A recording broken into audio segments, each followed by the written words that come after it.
Andre Washington was 38 years old, and for 5 years he believed he was a widower. He had stood at a sealed casket, accepted a folded program with his wife's photograph on it, and rebuilt his entire life from the wreckage of losing her. He had grieved correctly, moved forward quietly, built a small HVAC business with his own hands, while carrying $400,000 in life insurance money he barely remembered spending. Because grief does that to a man. It makes him stop looking closely at things. Then, one ordinary Thursday morning, on a routine job at a luxury development outside Atlanta, Andre looked up from his clipboard and saw his dead wife laughing in a courtyard.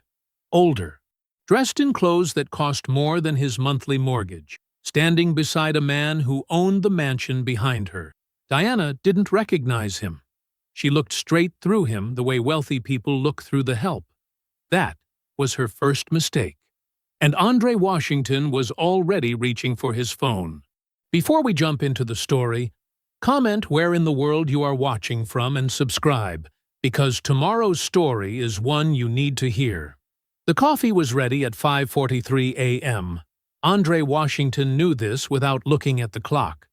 He had made coffee at the same time every morning for 5 years, and his body had simply accepted it as fact, the way it accepted the particular creak of the third floorboard near the bathroom, the way traffic on the interstate below picked up exactly 12 minutes after 6. His world ran on rhythms he had built himself, piece by piece, because a man with nothing steady underfoot will find something to hold on to, or he will fall. He stood at the kitchen counter in a white undershirt and work pants, scrolling through his service orders on a tablet propped against the backsplash. 3 residential calls in the afternoon, 1 commercial follow-up from last week, a compressor replacement on a restaurant unit in Buckhead that had been giving the manager grief since summer, and the new one at the top of the queue, marked in bold because he had marked it himself the night before. Hargrove Luxury Residences, initial walkthrough, No 900. That one he had been sitting with for 3 days. It was the kind of contract that changes what a business is. Not just a job, a relationship. Hargrove was a new development of high-end homes 20 minutes outside Atlanta, 64 units going up in phases, and the property manager had reached out to Washington Climate Solutions specifically because a general contractor on site had recommended Andre by name. The deal was worth more in the first year than Andre had made in the first 3 years of running his own operation. He had read the contract 4 times. He had called Pat Graves, who had handled his business incorporation 2 years back, just to have a second set of eyes on the language. Everything was solid. It was just a good thing that had come at the right time, and Andre was not a man who trusted those easily. But he was learning. He finished his coffee. He rinsed the mug. He set it on the drying rack in the same spot it always went. His phone buzzed on the counter. He already knew who it was. "You eat something?" Jerome's voice was rough in the way it always was before 8. Not mean, just unfiltered. "Coffee." "That's not food, Andre." "I know what food is, Jerome." He could hear his brother moving around on the other end of the line, the distant sound of air tools from the shop floor. Jerome got to his auto repair shop before his employees every single morning.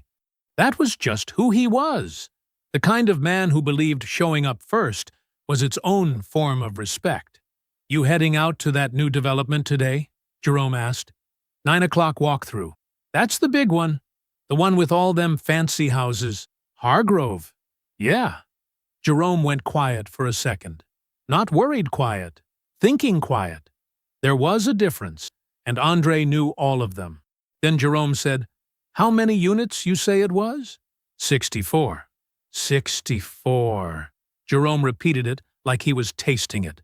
"Man, you remember when you had 1 truck and a tools loan you were scared to spend?" "I remember who gave me that loan." Jerome's voice carried the particular satisfaction of an older brother who has been proven right about something important. "Just make sure they're treating you professional up there." Don't let nobody play you small because you showed up in a work truck. I know how to handle myself. I know you do. I'm just saying. Jerome, I'm done. Go make your money. A pause. Call me after. Andre set the phone down and looked at the room for a moment. The condo was clean, spare, painted a neutral gray that he had chosen because it required no decision-making afterward.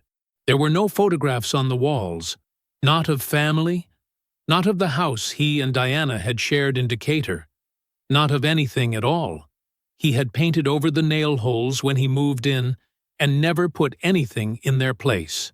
People who came over sometimes noticed. They never said anything. Neither did he. There was a framed work license above his desk in the second bedroom that served as his office. That was all. He loaded his truck with the focused efficiency of a man who has done the same thing so many times that his hands know the order before his mind issues the instruction. Tool bag, diagnostic kit, inspection clipboard, spare parts case. He checked each item the way he checked everything, not because he doubted himself, but because a methodical man does not skip steps. He had learned that lesson young, and he had never needed to learn it twice. By 7:15, he was on the road. The morning was cool and gray, the kind of October sky that couldn't decide between overcast and clear. The interstate was building toward its daily argument, but Andre took the surface streets south and then east, keeping the radio low. A news segment. Weather. He switched it off after a few minutes and drove in silence. He pulled through the entrance of Hargrove Luxury Residences at 8:57. The gate opened cleanly. He pulled his truck to the designated contractor area near the main building, stepped out, and reached back into the cab for his clipboard. The air smelled like fresh concrete and cut grass. Around him, the development spread out in manicured sections, some units occupied, some still mid-construction, all of them built to a standard that cost more per square foot than his entire condo. He straightened his jacket. He checked his clipboard. He went to work. The property manager was a thin man named Curtis who walked fast and talked faster, rattling off unit numbers and system specs with the energy of someone who had given this particular tour too many times and was tired of the sound of his own voice. Andre kept pace without effort, clipboard raised, making notes in the clean shorthand he had developed over years of site assessments. He asked the right questions. He let Curtis answer fully before asking the next one. He was attentive in the way that good tradespeople are attentive, not performing interest, but actually building a picture. The development was laid out in 4 quadrants around a central courtyard, each quadrant at a different stage of construction. The occupied units were in the northeast corner, 22 of them, fully finished, some already landscaped to a standard that made the contractor work look invisible. The remaining units spread outward in descending order of completion, scaffolding still up on the far western edge.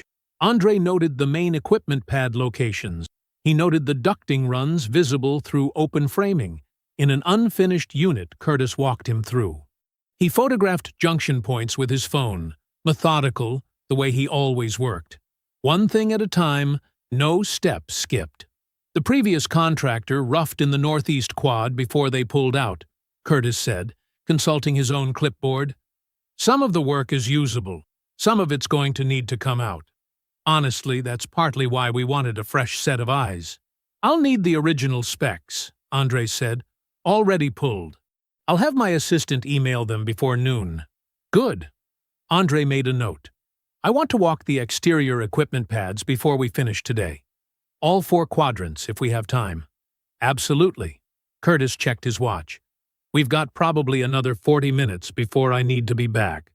You want to do the courtyard walkthrough first? Most of the northeast mechanical is accessible from the east side of the building there. Lead the way. They came through a break in the hedgerow and into the main courtyard. It was a wide, carefully designed space, stone pathways, low ornamental plantings, a central fountain that hadn't been turned on yet for the season. A few residents moved through it at the unhurried pace of people with nowhere pressing to be. A pair of older men talking near a bench, a woman walking a small dog across the far path, and then, near the fountain, two people standing close together. A tall man in a well-cut charcoal coat, silver at his temples, laughing at something, and the woman beside him, her hand resting lightly on his arm, tilting her head back at the punchline. Andrei stopped walking. He was not a man who stopped walking without a reason. The angle of her head, the exact angle, the way it went back and slightly to the left, the particular duration of it, the way she brought it back down with a small roll of her shoulder. He had seen that 1,000 times across a dinner table, across a living room. He had seen it so many times that he had stopped seeing it at all. His mind was still saying no when his body had already gone completely still. Recommend we also check the southeast pad, because the drainage slope on that one. Curtis was still talking. Andrei heard the words from somewhere distant. He kept his eyes on the woman. She turned. The face was older, 5 years older, but arranged in the same way, the same architecture beneath it. The hair was different, shorter, closer to her head, a deep auburn where Diana's had been natural black. The clothes were expensive in the practiced way of someone who had been wearing expensive things long enough not to think about them anymore. But it was the face. It was the face he had last seen over breakfast on an ordinary Tuesday morning. Andrei did not move. He did not make a sound.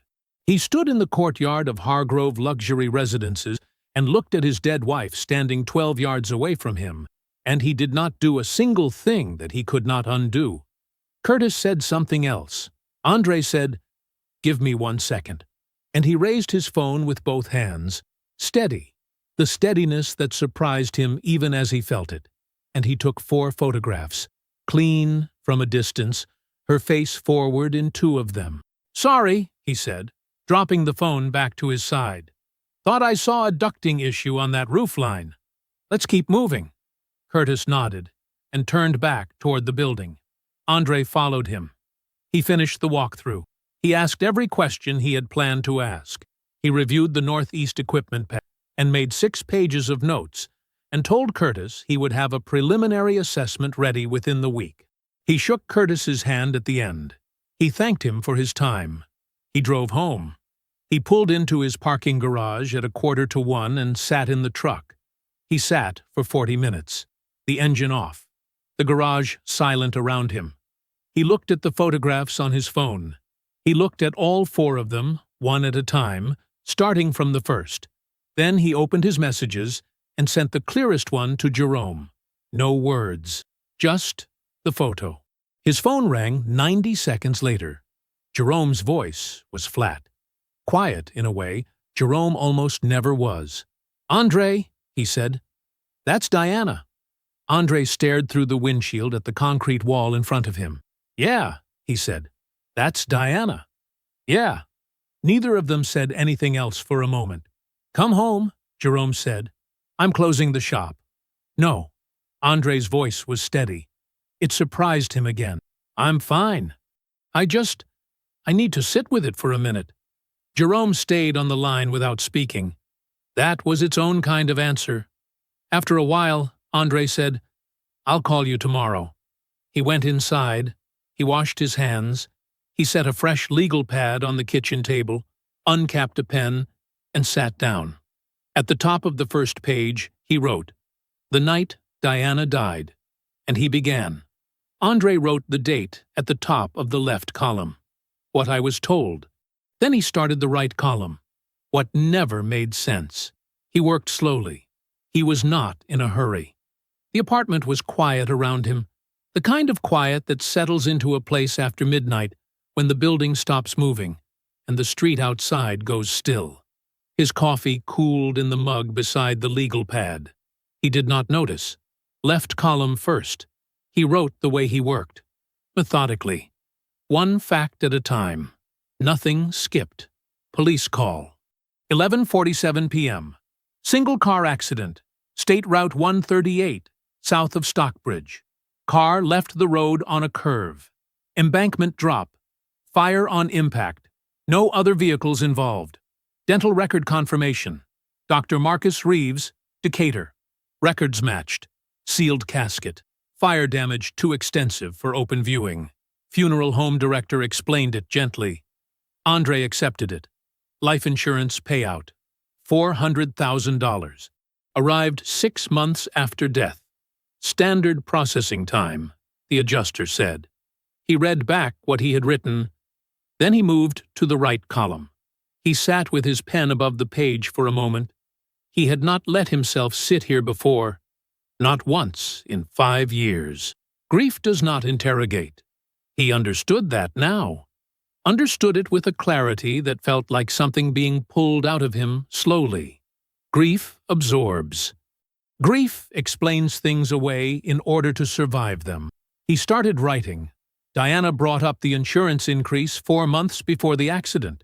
He underlined 4 months, without thinking about it. She had framed it as responsible planning. They were doing well. The business was growing. It was the smart thing to do. He had agreed without much consideration, because she was right. It was the smart thing to do, and because he trusted her completely. He had not thought about the timing once in 5 years. He thought about it now. Route 138. He wrote it down and stared at it. Diana did not take Route 138. Diana had never taken Route 138 in the 8 years they were together. It added 20 minutes to any trip worth making from their house, and she was a woman who planned her routes. She used I-675 south always. She complained about other people not using I-675 south. He wrote, "She never used that road. Not once that I can remember." Dr. Reeves. He wrote the name carefully. One dentist. One set of records. He had never thought to question it because why would he? Dental records were evidence. Dental records were science. Dental records were the kind of thing that settled a question like that. But he was thinking about it now. He wrote, Reeves retired and moved within 6 months of the accident. Where did he go? He underlined that one too. He sat back and looked at the right column. 3 items underlined, and he was just getting started. He picked up the pen again. The business account. This one sat differently than the others. This one had a shape he recognized, but had never wanted to look at directly. In the year after Diana's death, his business accounts drained. Not all at once. Gradually, across several months, in a series of transactions he had never fully reconciled. He had told himself it was the grief, that he had been inattentive, that he had let things slip, that he had spent, without tracking it, the way he normally would have. He had rebuilt afterward and never looked back, because looking back meant looking at that year, and that year was the worst of his life. He wrote it down, all of it. The timeline, the approximate amounts, the fact that he had never investigated a single transaction. He wrote, I assumed it was me. I never checked. Then he underlined the line about the insurance increase, the line about Dr. Reeves, the line about his business accounts, 3 underlines. He set the pen down. He read both columns in full, left to right, top to bottom, the way he read site assessment, looking not for individual problems, but for the pattern that connected them. The pattern was there. It had always been there. He just hadn't been in a position to see it. He stood up, went to the kitchen, and poured the cold coffee down the drain. He made a fresh cup. While the machine ran, he picked up his phone and scrolled to Pat Graves in his contact. He had not spoken to her in almost 2 years, not since she had finalized the business incorporation paperwork. She had been precise and efficient, and had not wasted his time, and those were the qualities he needed right now. He typed, Pat, it's Andre Washington. I need to meet with you urgently. Personal matter, not business incorporation. Serious. He stared at it. Then he hit send. Her reply came 11 minutes later, which told him she kept late hours or kept her phone close. Probably both.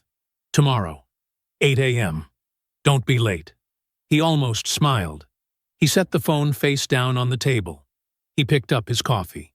He walked to the counter by the door where he kept his keys and his wallet, and he slid his wedding band off his right hand and set it down on the counter. It made a small sound against the laminate. He looked at it for a moment without expression. Then he picked up his coffee and went to bed. He slept without difficulty for the first time in 5 years. Pat Graves's office was on the 4th floor of a building on Peachtree Street, the kind of building that meant business without trying to impress anyone. No marble lobby, no fountain, just clean floors, a security desk, and an elevator that opened onto a hallway lined with dark wood doors. Andre arrived at 7:58.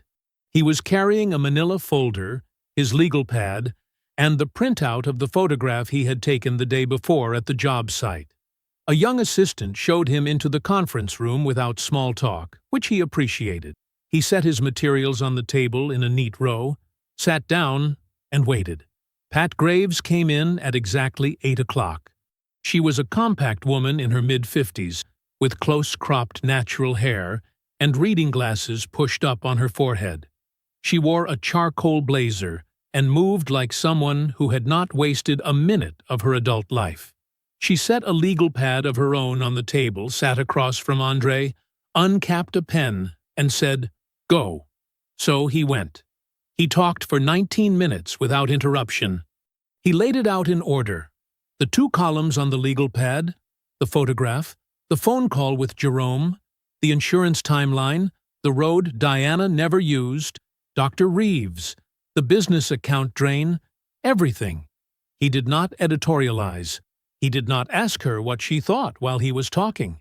He presented it the way he would present a diagnostic report. Here is what I found. Here is where I found it. Here is what it suggests. Pat wrote while he spoke. She did not look up often. When he finished, she read back over her notes once, turned to a clean page, and asked her first question. "Do you have documentation of the insurance payout? Policy number? Adjuster correspondence? Bank records showing the deposit?" "Yes," Andre said. "I have the original policy, 3 letters from the adjuster, and bank statements from the month the funds arrived." She wrote, "Do you know the name the woman is currently using? Diana Ossie. She's living as the partner of a man named Felix Ossie. He's a real estate developer. The luxury community on Old Fairburn Road. That's his project." Pat's pen paused for just a fraction of a second. She wrote the name down. "Do you understand her legal exposure? What we could actually be talking about here, in terms of charges?" Andre looked at her steadily. "I'm beginning to." Pat set her pen down flat against the pad. "Let me sharpen it for you." She folded her hands. "Insurance fraud. That's federal, depending on how the policy was structured and which institutions were involved. Identity fraud. Assuming she built a new identity with forged or fraudulently obtained documentation, which the pattern suggests. Falsification of death records, which in Georgia carries its own set of criminal penalties. And if anyone helped her execute this, the dentist, anyone else in the chain, conspiracy charges attached to every party in that arrangement." She paused. "This is not a small thing, Andre." "I know," he said. "Good." She picked up her pen again. "Here is what you are going to do. Nothing. You will not contact Diana. You will not contact Felix Ossie. You will not make any inquiry that puts anyone in her circle on notice that something is moving. You do not knock on any doors. You do not drive past that property for personal reasons. And you do not mention this to anyone outside of your immediate family." She gave him a look that made the last sentence feel like a contract. "I'm going to engage an investigator my firm has used for years. His name is Dwight. He was an insurance fraud specialist for 15 years before he went private. If there is anything left in this trail to find, he will find it." Andre nodded once. Pat turned to her laptop, which had been open on the table the whole time, screen angled away from him. She typed something, waited, typed again. The room was quiet. Andre kept his hands flat on the table and did not fidget. After about 2 minutes, Pat stopped typing. She looked at her screen. She looked at it for a moment longer than the previous searches had taken, and something in the quality of her stillness changed.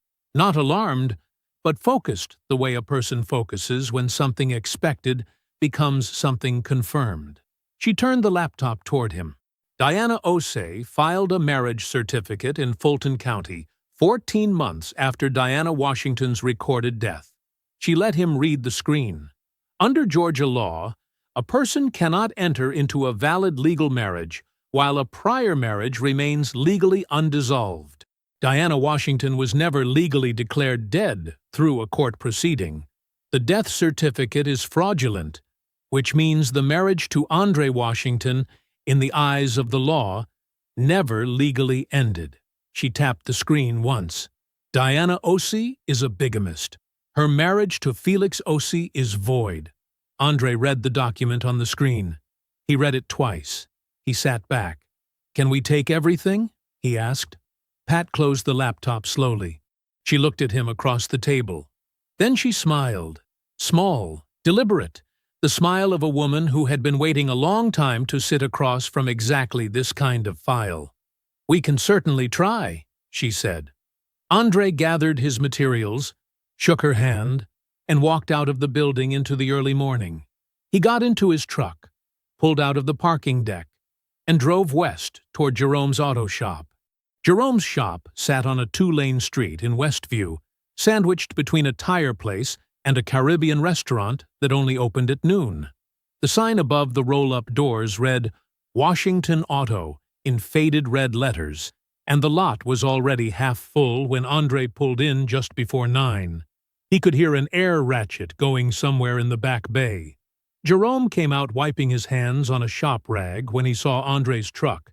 He was a big man, 4 years older than Andre, and built like someone who had been lifting engines out of engine bays since his early 20s.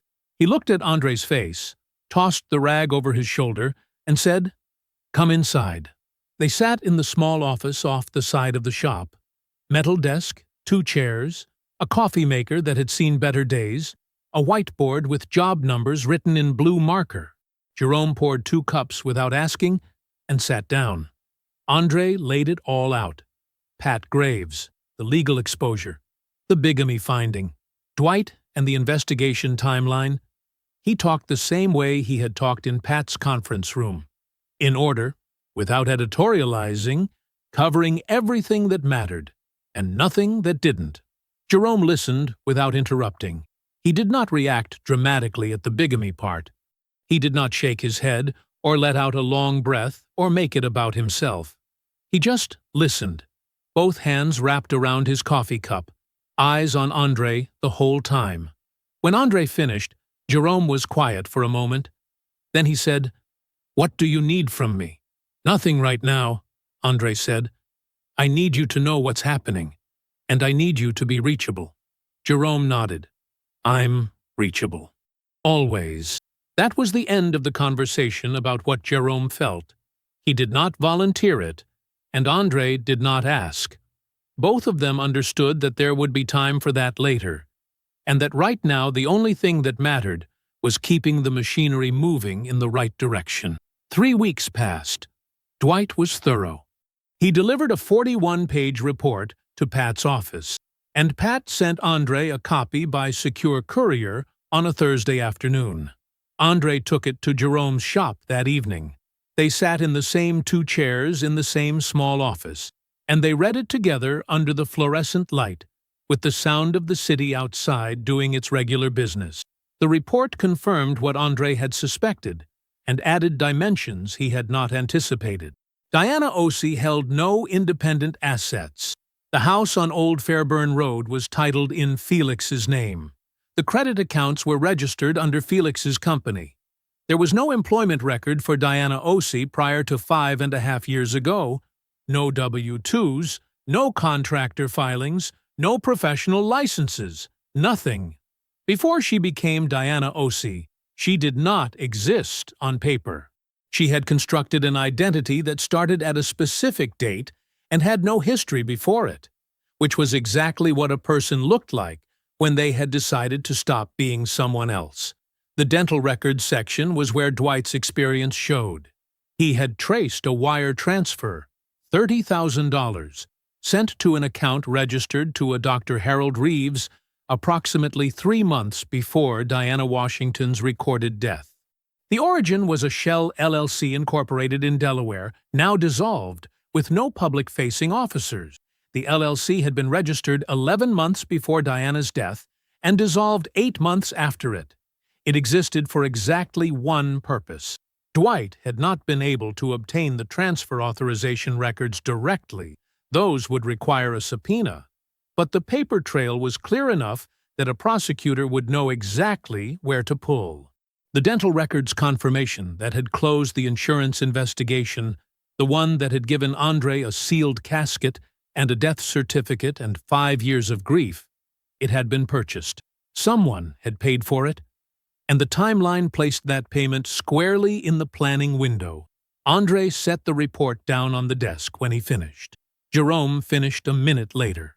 He put his copy down and looked at the wall for a moment, the way a person looks at something that isn't there. Then he said, "She killed you on paper and robbed you while you were grieving her." Andre didn't respond right away.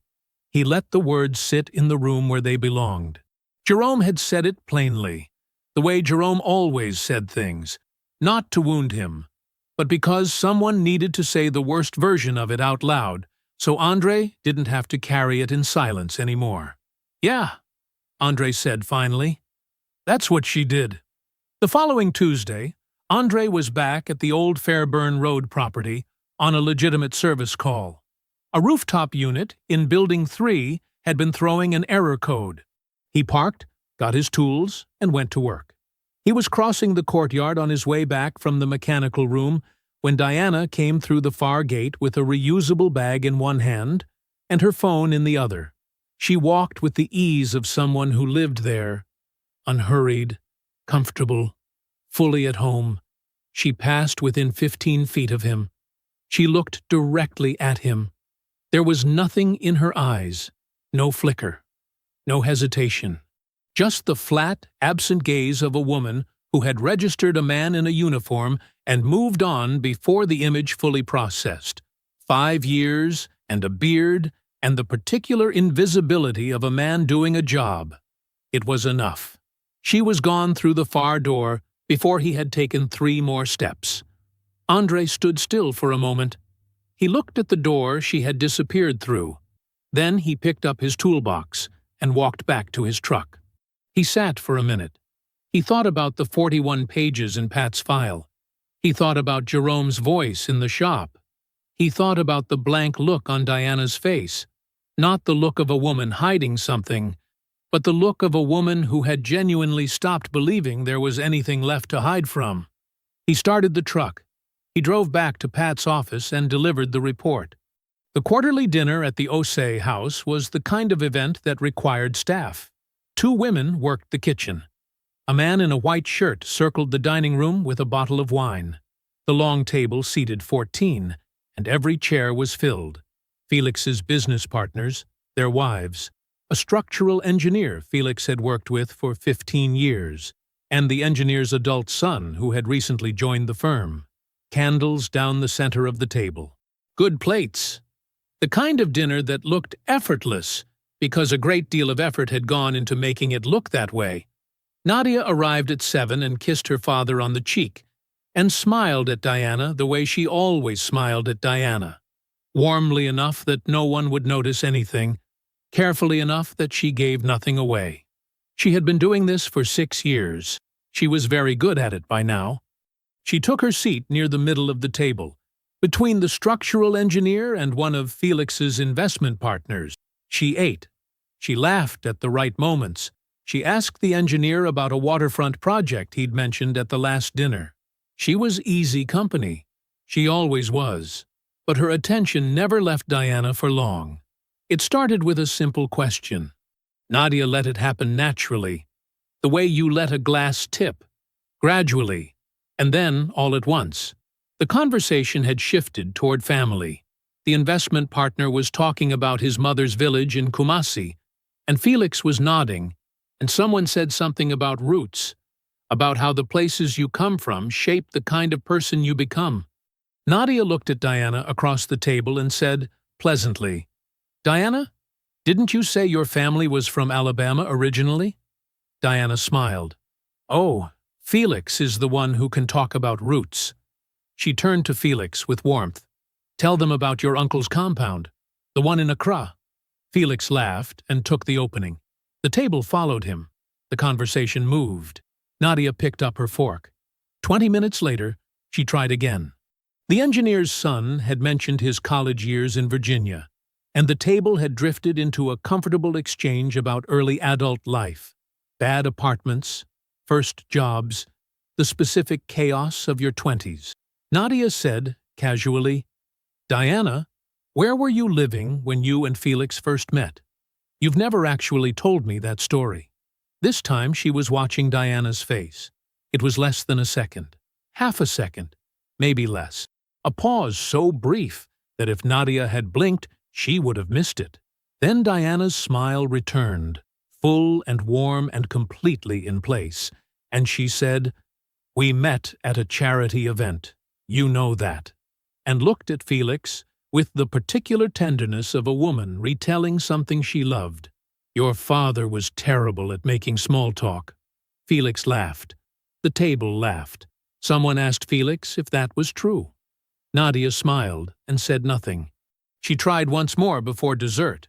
Something about Diana's life before she moved to Atlanta. Same result. The warmth, the redirect, the table pulled in a new direction before anyone noticed the question had gone unanswered. Diana was very, very good at this. Nadia had always known that. The difference was that now she had counted 3 pauses in one evening, 3 moments where a real person would have simply remembered something and said it. Real people do not hesitate before their own memories. After the guests left, Nadia found her father in the study.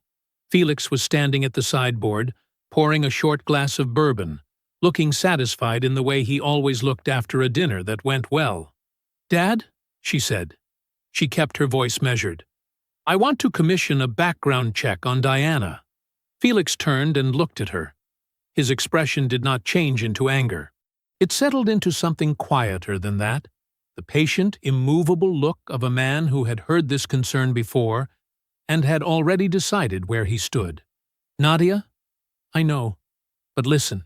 Tonight alone, 3 times, she could not answer a straight question about her own past without, 'I have known Diana for 6 years.'" His voice was not raised. It was final. "She is a private person. You know this. That is not a character flaw. There's a difference between private and, 'I will not have my daughter running investigations on the woman I love.'" He said it without cruelty, but without any room in it either. "That is where I stand. That is where I will continue to stand." Nadia looked at her father for a moment.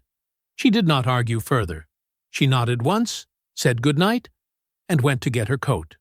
Her phone was already in her hand by the time she reached the front door.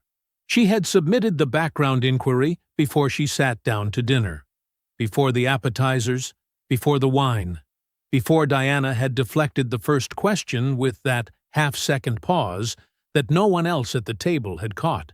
She had known what her father would say. She had simply decided it didn't change anything. The following morning, Andre sat across from Pat in her conference room. Pat had the strategy fully mapped.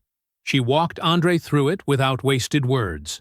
Diana's name appeared on several of Felix's property documents, deed co-signatories, a title transfer form from 2 years prior, a development permit application, legitimate paperwork, routine, unremarkable, the kind of thing that got handled in law offices every week. That was the door. Pat's firm would send a formal meeting request to the Osei residence, addressed to Diana, requesting her presence at a property documentation review. Professional letterhead, standard language, no urgency, no alarm. The kind of correspondence a person opened, sighed about, and added to their calendar. Diana would have no reason to hesitate.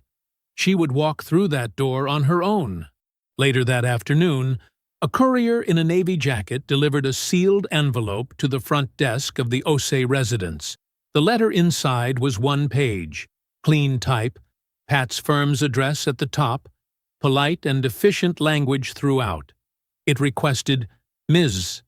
Diana Osei's attendance at a property documentation meeting at the offices of Graves and Associates at her earliest convenience regarding several Felix Osei holdings on which her signature appeared on file. It was signed by a junior associate in Pat's office, not Pat herself. Nothing about it suggested anything other than paperwork. Diana received it that evening. She read it standing at the kitchen island, still in her coat. She set it on the counter, picked up her phone, and confirmed attendance for the following Thursday. She did not mention it to Felix. Diana set the envelope on the kitchen island, without opening it right away.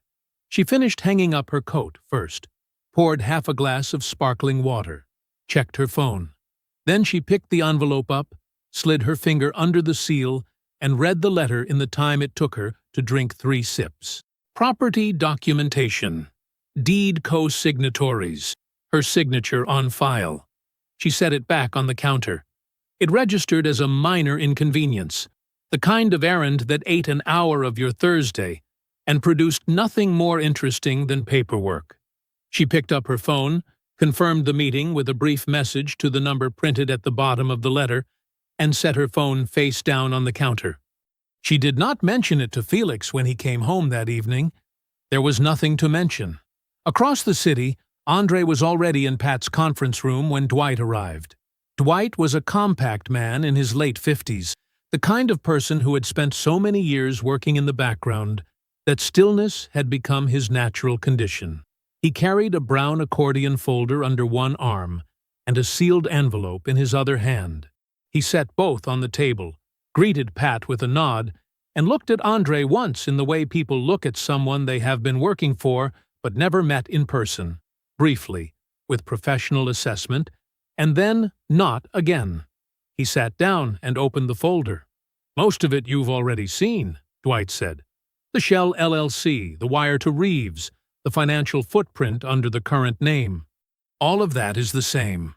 He spread 3 documents across the table in a line. "This is what I didn't have before." He placed the sealed envelope in front of Pat. She opened it, read it, did not react immediately, which Andre had come to understand was just how Pat received bad news. She absorbed it first, processed it completely, and only then let any of it show. She slid the top sheet across the table to Andre. It was a copy of an insurance policy document. His name at the top, Diana's name below it, and beneath that, in the section he had never closely read, because Diana had handled all of their financial paperwork, a line he had never seen before. Secondary beneficiary, Halcyon Family Trust. He did not recognize the name. Dwight explained it without being asked. The trust was added to the policy 6 months before Diana Washington's recorded death. It was structured to receive the majority of the payout, $310,000 of the $400,000. The remaining $90,000 went to you directly. Halcyon dissolved 2 years after Diana's death. The funds moved through 2 intermediary accounts over about 18 months. He paused. They landed with a private wealth advisor in Buckhead. That advisor currently manages the financial portfolio of Diana Osei. The room was quiet. Andre looked at the document for a long time. He did not look at it the way a man looks at something that surprises him. He looked at it the way a man looks at something that finally explains a weight he has been carrying for years without understanding its source. He had spent months after Diana's death watching his business accounts bleed and assuming he had done it to himself. The grief spending he had never been able to fully account for. The year of inattention he had made himself responsible for. He had rebuilt from what he thought was his own recklessness. He had carried that quiet self-blame alongside the grief, and never separated the two because they arrived together and he had no reason to untangle them. She had not just stolen the money, She had made him believe he had lost it himself. He set the document down on the table. His voice, when it came, was completely level. "She took the money she made me believe was mine," he said, "and used it to start a life I wasn't allowed to know existed." Pat let the silence hold for a moment. Then she reached for her own folder and got back to work, because that was what Pat did with things that deserved anger. She turned them into ammunition. They spent the next 2 hours going through every document. Pat walked Andre through the complete sequence. What would be presented? In what order? And why? The insurance policy amendment first. Then the trust dissolution trail. Then the wire to Reeves. Then the bigamy certificate. Then the final accounting of where every dollar had moved since the day Diana Washington officially ceased to exist. Pat did not rush. She was precise the way a surgeon is precise. Not fast, but certain. Every page had a purpose. Every piece of documentation connected to the next. By the time they finished, the file was complete. That evening, Diana's confirmation message sat in the inbox of a junior associate at Graves & Associates. Thursday, 10 o'clock. She had signed off with a polite closing and a small thank you. Andre drove home in the dark. He made a simple dinner. He sat at his kitchen table with the full file in front of him and read through it one final time, from the first page to the last, the way he reviewed a job site before the crew arrived. Methodically, without skipping anything, making sure every element was exactly where it was supposed to be. It was. He closed the folder, washed his plate, and went to bed. He slept the whole night through. The receptionist was young, maybe 23, with a polished smile and a clipboard she didn't need. She met Diana at the front desk of Graves & Associates at 2 minutes past 10, took her name, and walked her down a carpeted hallway lined with framed credentials and muted abstract prints. Diana followed at an easy pace. She had dressed simply. Dark slacks, a cream blouse, low heels, the kind of outfit that said, "I am a woman who takes care of details without making them into events." She had not told Felix where she was going. It was a property meeting. It did not require a conversation. The receptionist stopped at a door at the end of the hall, smiled again, and turned the handle. Diana stepped inside. Andre was seated at the far end of the conference table. His hands were folded on top of a closed brown folder. He was wearing a clean work shirt, dark pants, his reading glasses pushed up on his head. He looked like a man who had arrived early and waited without difficulty. He looked like exactly what he was. Diana stopped moving. It happened all at once. The color leaving her face, the air leaving the room, the entire constructed architecture of the last 5 years pressing against the inside of her chest like something that needed to get out, but had nowhere to go. Her hand was still on the doorframe. Her body had not decided what to do yet.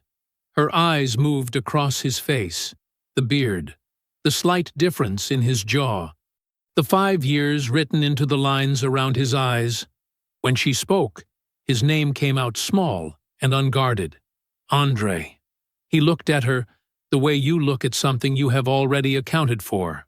Sit down. She sat down. He did not rush.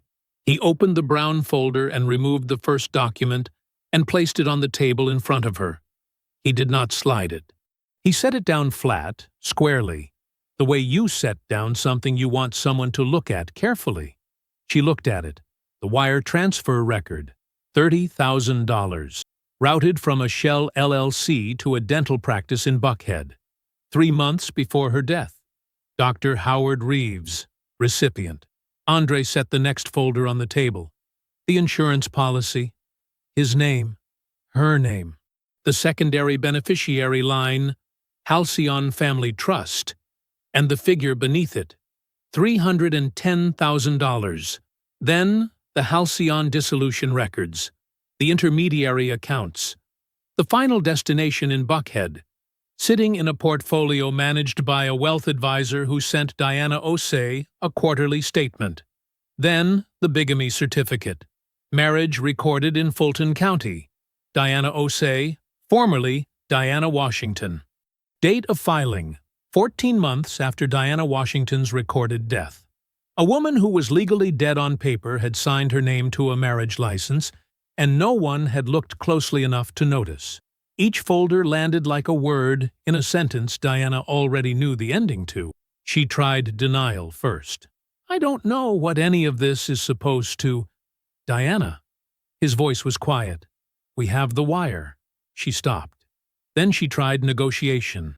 Her voice shifted registers, softened at the edges. She said there might be a way to handle this privately, said there was money available, said that going through the courts would cost both of them more than it was worth, and that she was sure they could find a way to. He let her finish every word. He did not interrupt. He did not change his expression. When she stopped talking, he let the silence sit for a full 3 seconds. Then he said, "Everything you just said is recorded." Diana's eyes moved to the small device on the table that she had assumed was a phone charger. It was not a phone charger. The door opened. Pat Graves walked in with a second folder tucked under her arm and the composed expression of a woman who had built her entire career on moments exactly like this one. She introduced herself in 2 sentences, took the chair beside Andre, and opened her folder. She did not make it dramatic. She did not need to. Criminal referrals were already prepared, Pat explained. Insurance fraud, identity fraud, falsification of death records, bigamy under Georgia law. The civil recovery suit for fraudulently redirected funds, $310,000 plus interest plus legal costs, was ready to file. Formal notification to Mr. Felix Osei will be delivered today, Pat continued, advising him that his marriage has no legal standing under Georgia law. Diana's jaw tightened. It was the first visible crack in what remained of her composure. "Additionally," Pat said, and her voice did not change in tone or pace, "our office has been in contact with Dr. Howard Reeves in Phoenix. As I am sure you know, prosecutorial cooperation is typically extended to the first party who comes forward. That window is short." The room was completely quiet. Diana turned to Andre. Something moved across her face. Not remorse, not quite, but the particular desperation of someone who finally understands that the ground is gone. "What do you want?" she said. "What do you actually want from me?" Andre looked at her for a long, unhurried moment. He looked at her the way you look at a closed door. "I already have it." He stood. He picked up nothing from the table. He walked to the door, opened it, and stepped into the hallway, and he did not look back once. The morning air outside was cool and carried the smell of rain from the night before. Andre stood on the sidewalk and took one breath. Then he took out his phone and called Jerome. Jerome picked up on the second ring. "It's done," Andre said. "Meet me for breakfast." Jerome was already at the diner when Andre arrived. He had taken the corner booth, the one against the window, and he had ordered coffee for both of them without being asked. Andre slid in across from him. For a moment, neither of them said anything. The diner was warm and smelled like bacon grease and fresh bread. A ceiling fan turned slowly overhead. A woman 2 booths down was laughing at something on her phone. Jerome watched his brother pick up the coffee mug and drink. "How'd she look?" Jerome asked. "Like someone who finally understood the math." Jerome nodded slowly. He turned his mug in a slow circle on the table. "Good," he said. That was all. They ordered. Andre got eggs, toast, and grits. He ate the way he did everything. Steadily, without rushing, without leaving anything unfinished. Jerome ate half his omelet and spent the rest of the time watching the street outside the window. It was a comfortable silence, the kind that only exists between people who have been through enough together that words are optional. When Andre set his fork down and reached for his water, Jerome said, "What's next?" "Felix." Jerome looked at him. "Today?" "Today." Jerome leaned back in the booth. He looked like he wanted to say something and was deciding whether it needed to be said. He decided it didn't. He flagged the server for the check instead. Andre left the tip. Jerome argued about it briefly and lost, as usual. Felix Osei's office building sat on Peachtree Street in a part of Midtown Atlanta, where the buildings were new and the lobbies were all glass and polished stone. Andre pushed through the front door in his work clothes and walked to the front desk and asked the receptionist to let Mr. Osei know that Andre Washington was here on a personal matter and needed 10 minutes. The receptionist's expression was professionally neutral. She said she would check his availability. Andre stepped to the side and waited with his folder under his arm. He looked at his watch. He looked at the lobby art, large, abstract, blue and gold. He read nothing into it. 4 minutes later, the receptionist told him Mr. Osei could see him on the 14th floor. Felix's office was corner-facing, big windows, the kind of view that said success in a language no one needed to translate. The man himself was standing when Andre came in, tall, broad-shouldered, natural authority in the way he occupied a room. He did not know Andre's face from anything other than a service contract. His expression was curious and open. "Mr. Washington," he said, "what can I do for you?" "I appreciate the time," Andre said. He set the folder on the desk.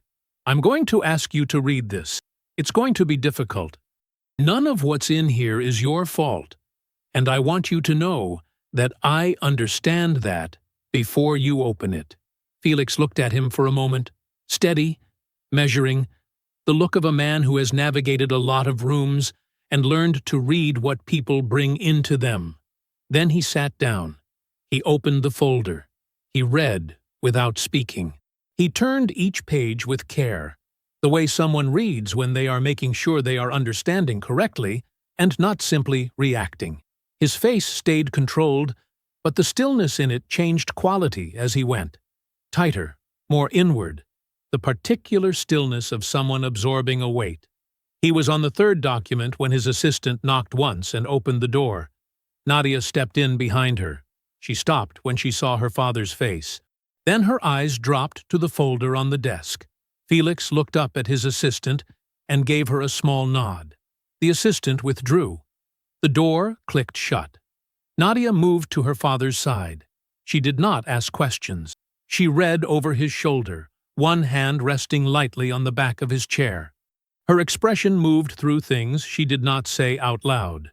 Something that looked like the relief of being believed arriving at exactly the same moment as the grief of being right. The room was quiet for a long time. When Felix finally set the last page down, he sat back in his chair. He looked at the ceiling once, briefly, then looked at Andre. "Thank you," he said. 2 words, steady and real, and waited with everything he was not going to say in front of another person. Andre recognized the register of it. He nodded once. "I'm sorry it was necessary," Andre said. He picked up nothing from the desk. He shook Felix's hand, nodded to Nadia, who held his gaze with something clear and grateful in her eyes, and left.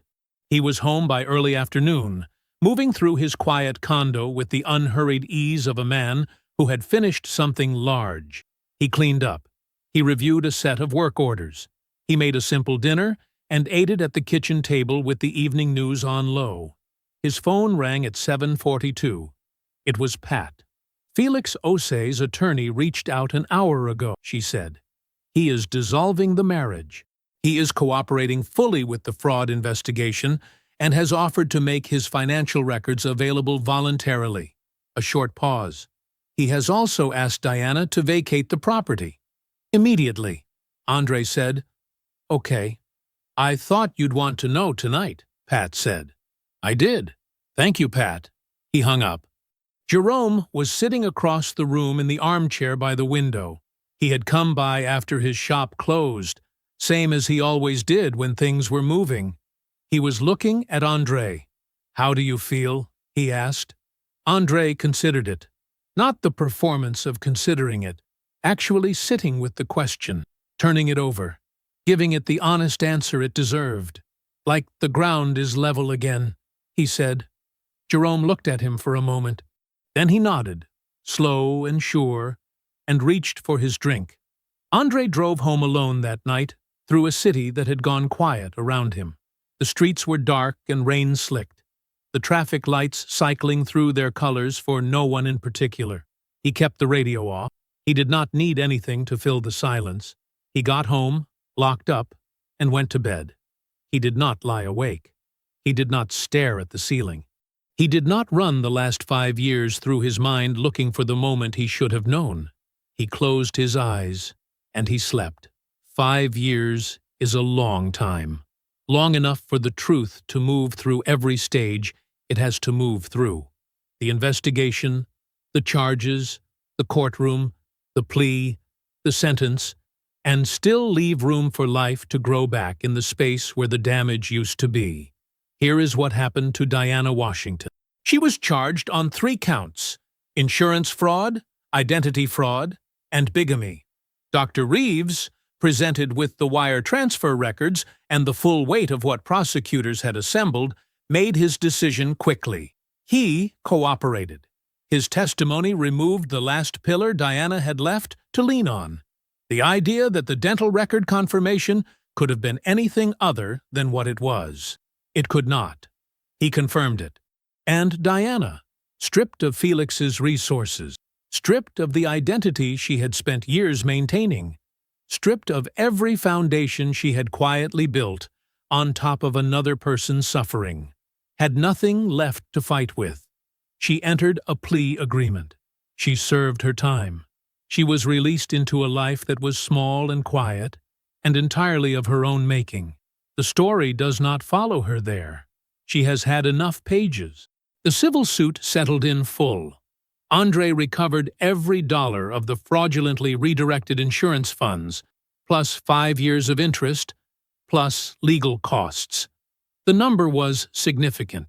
He sat with it for one evening, acknowledged it, and then put it to work. Felix Ossi grieved the way a man like Felix grieves, privately, without performance, without asking anyone to witness it. He took a month away from the business. He and Nadia went to Accra together, her first time, his first return in years. When he came back, he came back. That is the truest thing that can be said about him. Nadia stepped into a more central role in his company and his daily life, and the two of them rebuilt around what was real and always had been. Felix did not become a smaller man. If anything, the opposite. Andre used the recovered funds to expand. Washington HVAC became Washington Climate Solutions, commercial contracts, residential service packages, a fleet of 4 trucks, a staff of 12 including 2 apprentices fresh out of trade school. Jerome came on full-time to manage daily operations, which suited him in a way that surprised no one who knew him well. He ran the shop the way he ran everything. Direct, no nonsense, completely reliable. He argued with Andre about scheduling twice a week, and was right about it roughly half the time, which Andre would never say out loud, but which Jerome knew. Andre bought a house in Decatur. Brick exterior, big oak in the backyard, a porch with 2 chairs that got used on Sunday mornings.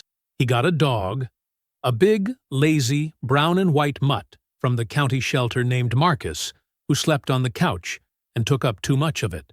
Andre let him. He called his mother every Sunday without being reminded, and sometimes stayed on the phone longer than he planned, because she was funny in a way he had forgotten for a while. He was not untouched. That is not how it works, and this story does not pretend otherwise. Some mornings, the old weight pressed at the edges before he was fully awake. The particular grief of having loved someone completely, and then discovering there was no one there to have loved. That kind of wound does not vanish. It just stops being the loudest thing in the room. He was genuinely, measurably, undeniably better. The luxury community on the east side of Atlanta was under Washington Climate Solutions' full-service contract now. Had been for 2 years. Andre pulled his truck through the gate at 6:10 in the morning. The sky still pale and thin above the tree line, the air carrying the last of the night's cool. He backed into his usual spot near the main mechanical building and cut the engine. His newest technician, a 23-year-old named Corey who asked good questions and never left a job half-finished, was already waiting by the equipment bay with a clipboard. "Morning," Corey said. "Morning." Andre climbed out and pulled his jacket from behind the seat. "Walk me through the North Unit readings first." The overnight log showed a pressure variance. Corey fell into step beside him. They moved through the still morning, their boots quiet on the stone path. The courtyard was empty and calm. Birds somewhere in the trees above the fence line. Corey glanced around at the property. The manicured hedges, the clean lines of the buildings, the kind of place that looked effortless, precisely because people like Andre made sure it was. He said, "Hey, how'd we end up with this contract? This is a good one." Andre considered the question. He looked out across the courtyard for a moment. The same courtyard, the same light. A different morning entirely. "I showed up when I was supposed to," he said. "The rest took care of itself." He put his hard hat on and went to work. The wedding band was not on his finger. It was not on his right hand or his left. It was in a drawer somewhere at home. Not thrown away, not displayed, simply set down. He did not remember exactly which drawer. That was exactly as it should be. See, I hope you enjoyed that one. Be sure to like the video and subscribe so you don't miss the next story. I've picked out 2 more for you that I think you'll really like.